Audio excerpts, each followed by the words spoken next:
welcome back to Teen Book Talk Tuesday. This month we're going to do things a little bit differently. I know last month we were staying with our mythology theme for the month, but I think this time every week I'm just going to talk about a few different young adult books that I've read or haven't read that have different themes, different underlying themes to them.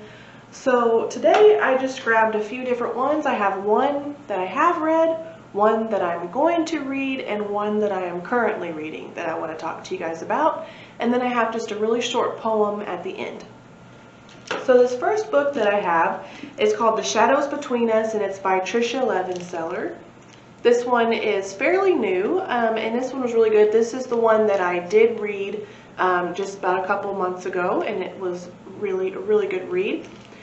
This one's going to kind of be in your darker fantasy, kind of like a darker romance area, in the sense that the main character, while she is the protagonist, she's kind of an anti-hero in this story. She's not typically your person who's our hero who can do no wrong. She does have flaws of her own. She has done some pretty bad things in her life, but later on in the story she grows with this romance that happens. So this story is about Alessandra. She's a young woman, she's single, and she is a person who really kind of wants to be the center of things. She's tired of being overlooked by people because she's not of a nobility, she's not a noble or somebody who is really high up in the ranks as far as social groups go. So what she has kind of plotted out in the story is that she's going to try and woo the prince, who is, well, he's not really the prince, he's actually the king at this point, pretty much. He hasn't officially become king because he has to have a wife. But anyway, so Alessandra is going to try and woo the king, marry him, and kill him. So, like I said, not your typical hero of a story, because of this plan that she has to make herself and her family very rich by marrying, killing the king.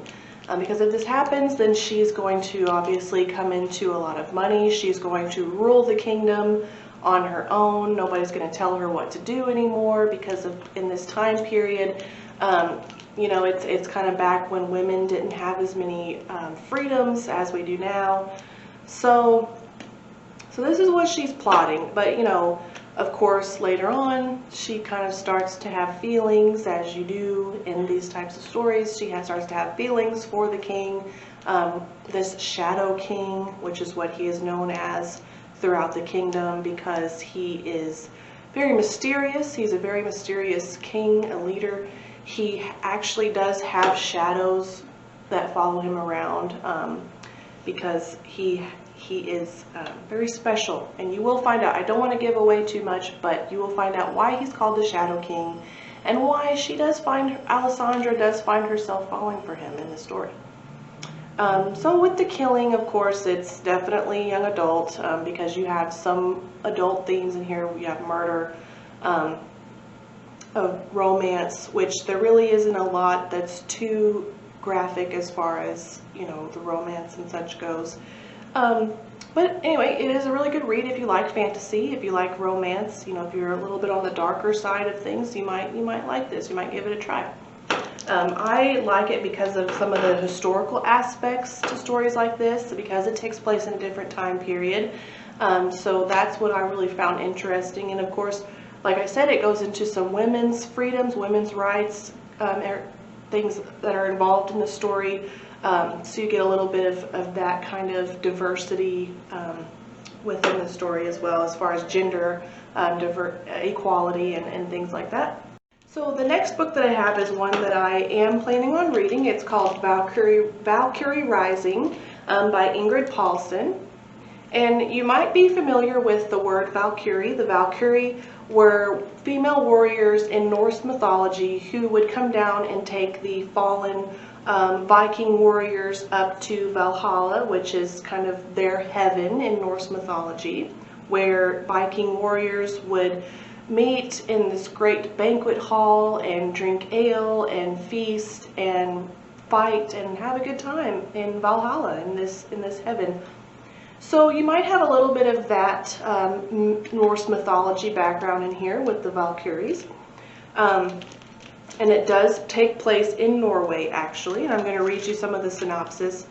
So nothing ever happens in Norway, but at least Ellie knows what to expect when she visits her grandmother, a tranquil fishing village and long, slow summer days.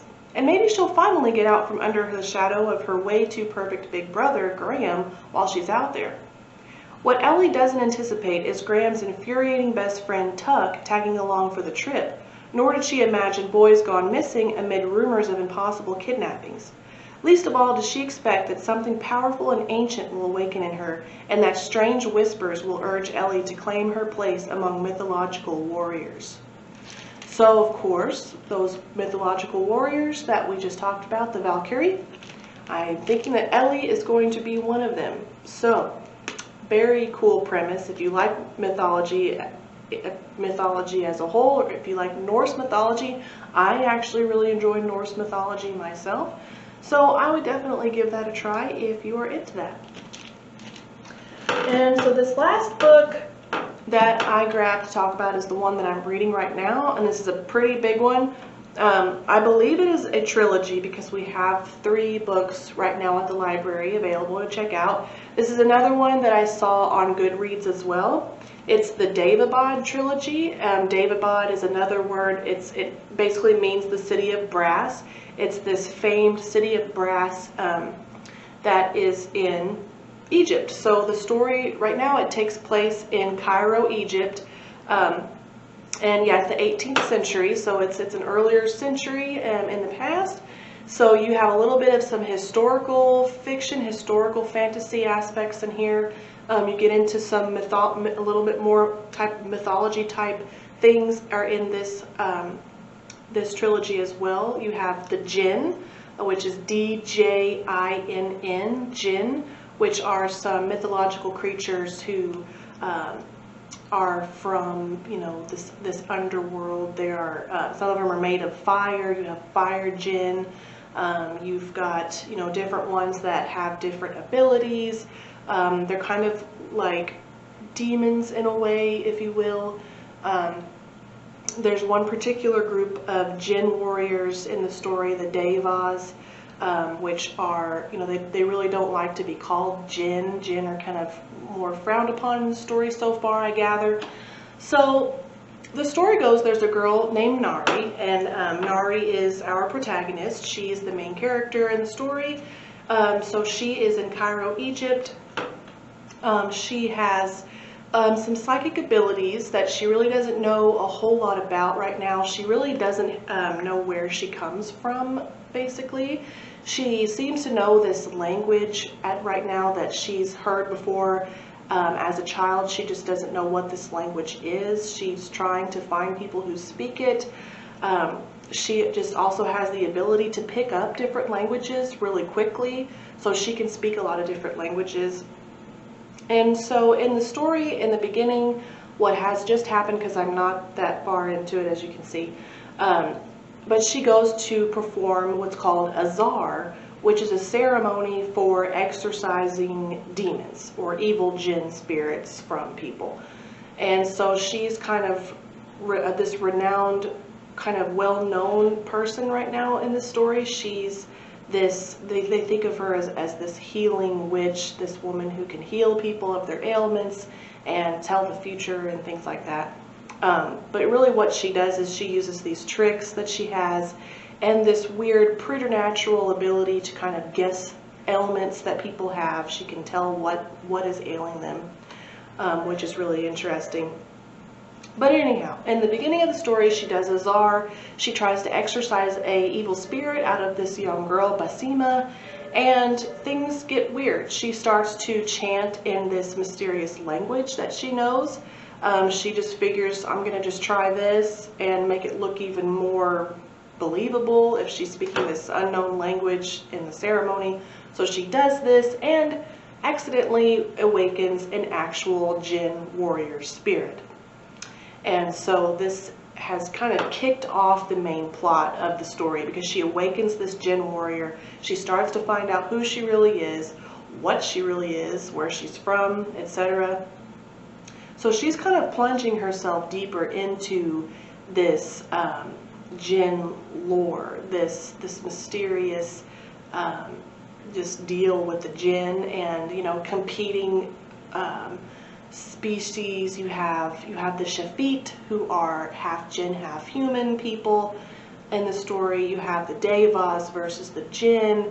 You have, you know, different Djinn from different places. You know, so there's a lot that goes into this story as far as that goes. There are so many different, you know, there's a lot of vocabulary in the story. There's different names for different beings, different religious people, different types of people from different political groups and things like that. There's a lot of fancy names and words in here that are a little hard to pronounce, so it wouldn't help to, you know, kind of maybe get your dictionary out or get online and learn how to pronounce some of the words in the story.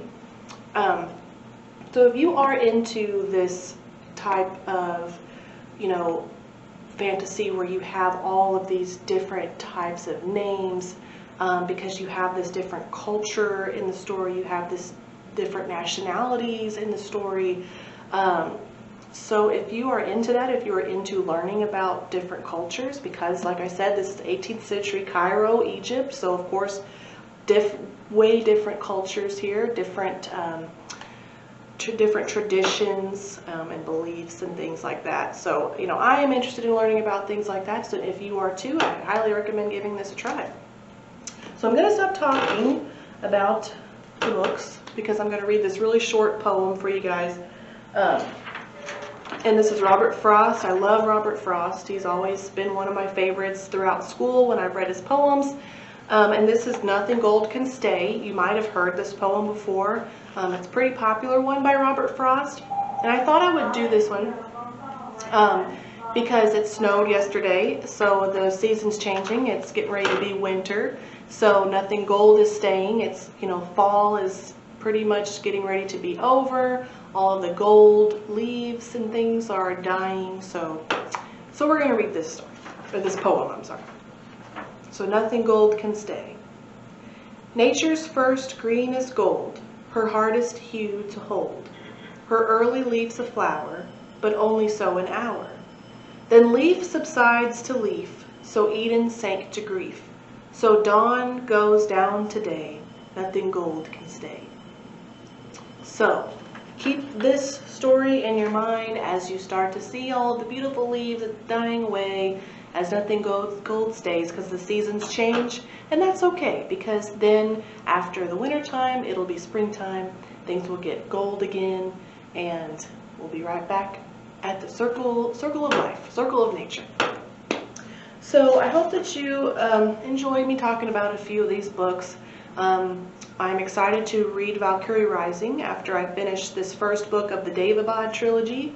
And I will keep updating you guys about this book that I'm reading every so often, just to tell you kind of how it's going, if I'm into it, if it's keeping me engaged, which is important. So stay tuned for next Tuesday. We'll talk about a few more books and have another poem or a short story. So stay tuned.